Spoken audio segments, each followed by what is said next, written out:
Thank you, Madam President. We were also really shocked by the terrorist act in Stockholm, and our solidarity and condolences to Sweden. Madam President, first of all, I would like to stress that we came here not to discuss yesterday's strike by the US, but the consequences of a terrible, deadly chemical weapons attack last Tuesday. I also would like to draw attention of the distinguished colleagues to the statement of the Minister of Foreign Affairs of Ukraine that states, inter alia, the following.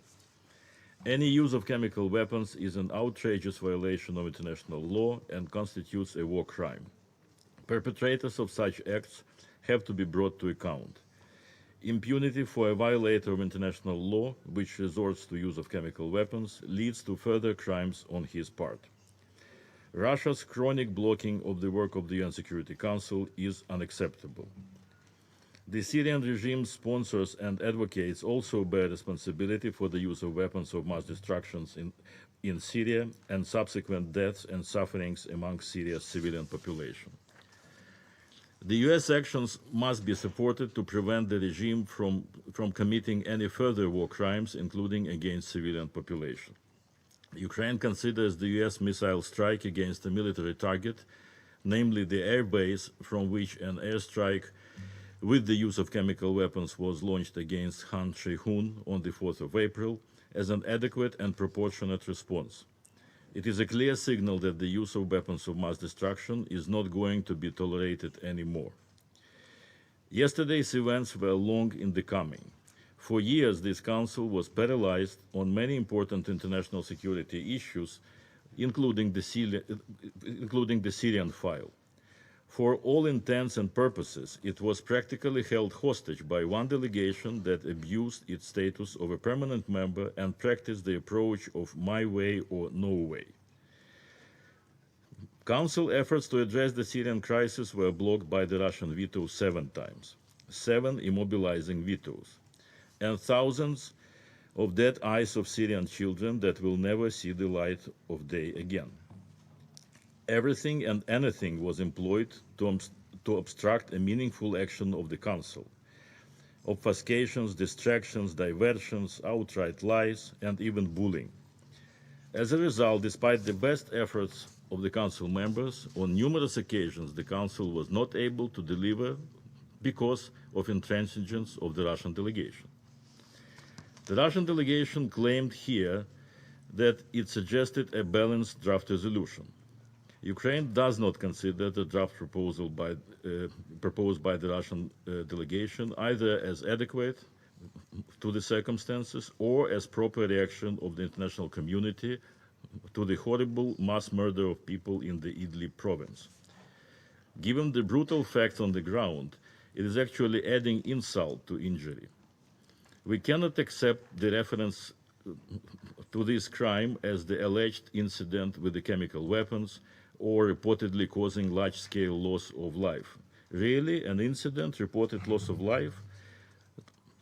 Does not the Russian delegation watch TV, or maybe it continues to assert that horrible footages from Khan Shaykhun were staged? Furthermore, the draft suggests that the key focus of the international response to the use of weapons of mass destruction against civilians, instead of prompt identifying and bringing to justice perpetrators, and taking steps to prevent future attacks, should be limited to considering personal composition of the investigating team based on the principle of a broad-based and balanced geographical distribution. The terribly important issue. This is not serious. Such an approach is aimed at postponing practical investigation. Thus, we see this as a shameless attempt to undermine credibility of the Security Council. When the UN is unable to move, the resulting void is filled. As my delegation stated in this chamber just 2 days ago, endless talks cannot substitute concrete actions.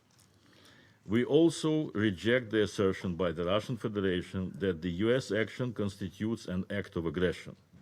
The Russian side has lost a moral ground to make such claims after its invasion of Georgia, occupation and attempted annexation of Crimea, and launching armed aggression against my country in the Donbas region, which continues until this day.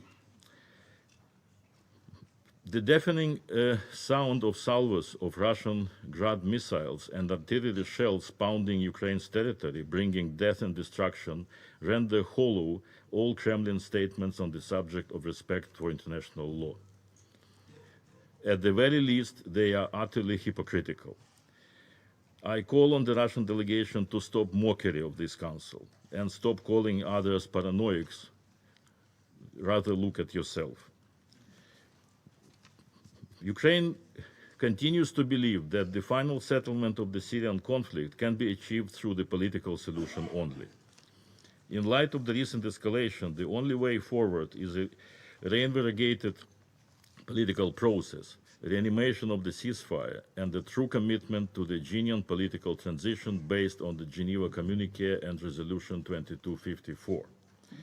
Therefore, we urge the Syrian regime and its backers to think carefully before embarking on an escalatory ladder once again, and instead read the situation correctly in a way that would give a peace a chance. Dear colleagues, the events of this week sent a clear signal to all of us. The international community can ill afford a dysfunctional Security Council.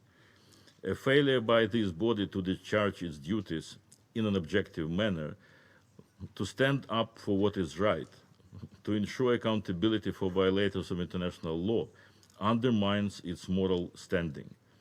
Moreover, when time and energy of its members are dispensed in attempts to achieve unity and consensus by basically shielding perpetrators of most vicious crimes from responsibility, it destroys its credibility. I call on all of you to remember the Council's main task is not to achieve consensus on any given issue at any cost, but to work diligently and responsibly to maintain international peace and security. When the UN is found wanting, opportunistic and unscrupulous types will always rush in to explore open weaknesses to achieve their own political or other goals, thus creating more demand for a just and adequate response. If the UN persists in inaction, sooner or later this response will come from outside the UN system. Thus, obstructionists, whose identities are well known, have only themselves to blame for events not playing out according to their scenarios. I thank you.